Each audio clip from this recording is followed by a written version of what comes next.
Violent banging, door cracking, sirens wailing in the distance. At exactly 5:42 a.m., the silence of the morning didn't break gently, it shattered, wood splintered, boots stormed in, voices, loud, aggressive, controlled chaos. "Mr. Dumo Jack!"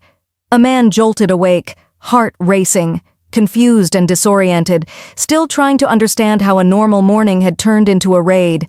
By 6:10 a.m., cold metal clicked around his wrists, and by 8 a.m., without a trial and without no defense counsel, his life was already over, or so they thought.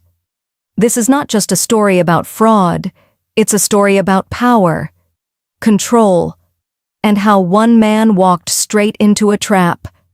That had been waiting long before he ever arrived, so the real question is, did Dumo Jack destroy himself by being overambitious? Or was he chosen as the perfect sacrifice? Welcome to Deadens Stories, where real crimes don't just end in death, they end in the kind of silence that follows you home. Dumo Jack wasn't supposed to make it this far, not from where he came from.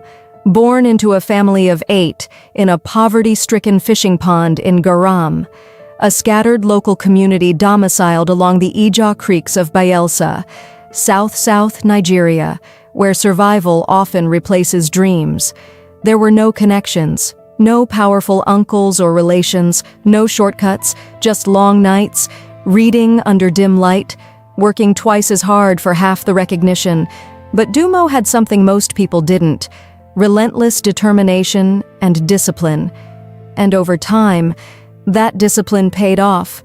Gradually and steadily, he climbed. Until one day, the call came from headquarters, a promotion that would change everything. He had been appointed the branch manager of one of the most powerful banking hubs in the region. Not just any branch. This was where money moved quietly, where decisions were made without records, where powerful clients expected silence, not questions. And from the very first day, something felt off.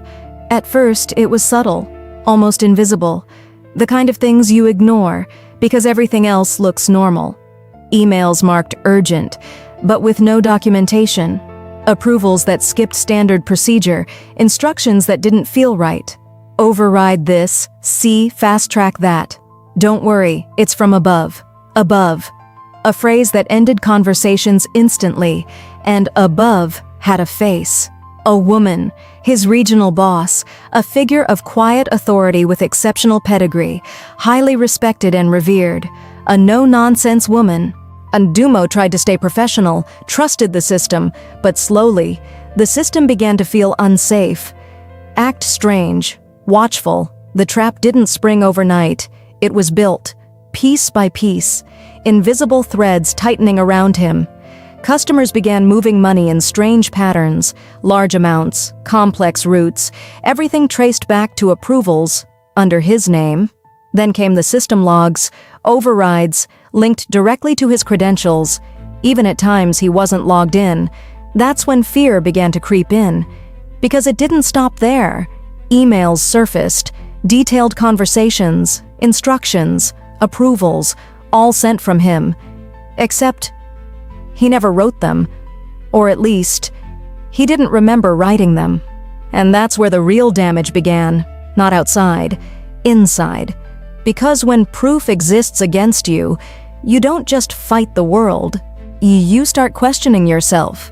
Sleep disappeared, doubt replaced certainty, and slowly, Dumo Jack began to break. Then came the morning. No warning, no explanation, just force. The arrest wasn't quiet. Neighbors watched, phones recorded, whispers spread like wildfire. "Ha! Oga Dumo! What did he do now?" The story was already written and he was the villain.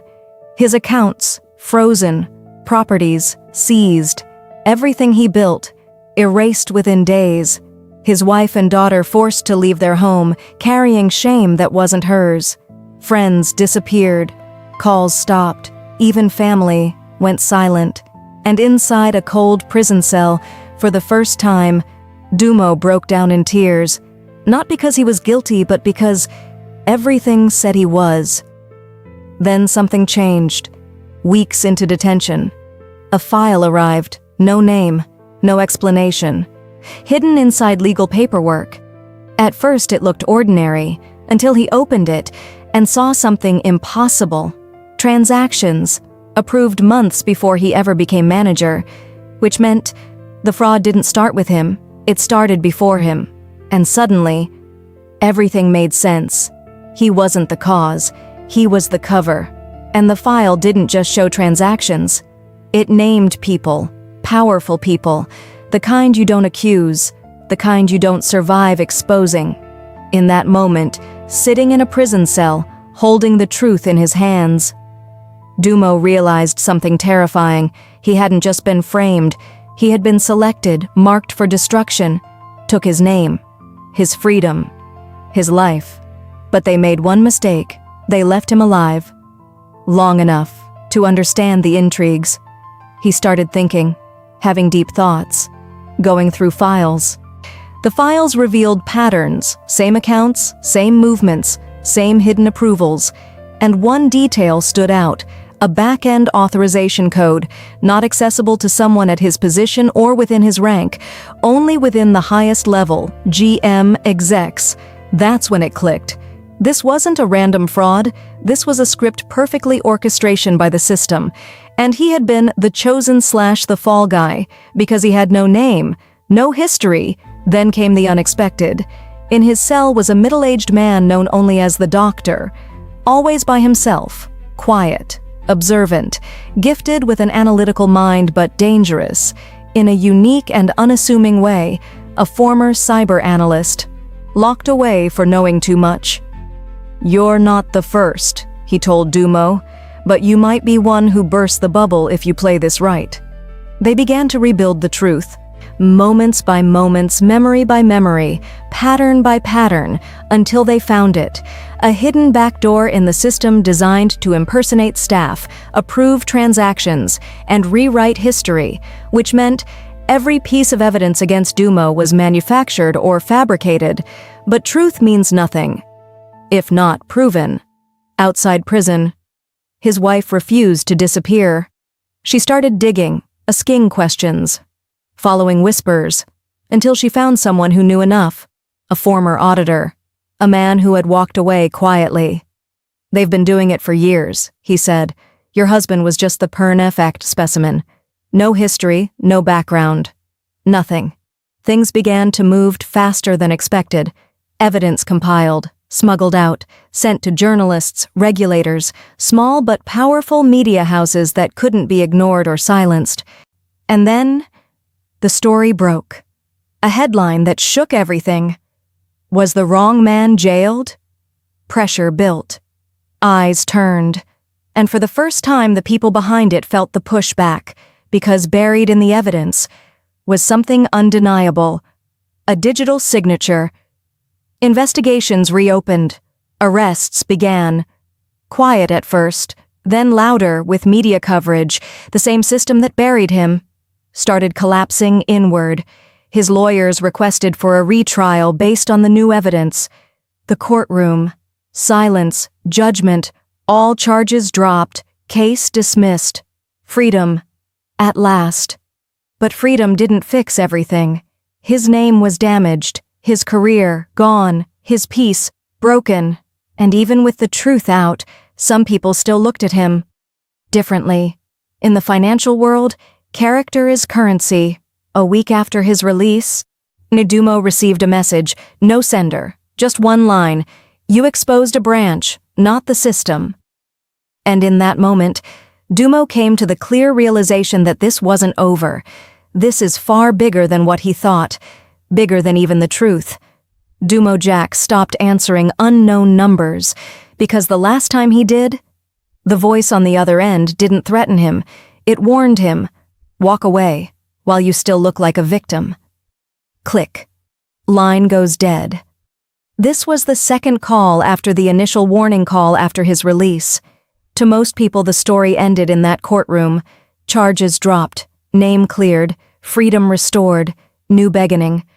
But the truth dawned on Dumo the moment he was released. that he had stooped being a victim, but rather a liability. In organized crime, systems don't disappear when exposed, they only transit. And you don't expose a system that big and simply walk away. Months later, Dumo tried to rebuild. New city, low profile, quiet existence. But that only lasted for a while because one night while scrolling through the news, he saw something that made his chest tighten and sent chills down his spine. He couldn't sleep all through the night. Drenched in his own sweat, contemplating on his next move, he could not help but reflect on the pain and trauma his incarceration caused his young family. Without discussing or notifying a soul, Dumo did what he believed was right for his family. He simply packed his bags and disappeared. Was Dumo's decision to disappear the right decision? Let hear your comment in the comment section. Subscribe to Dead End Stories for more thrilling and exciting stories.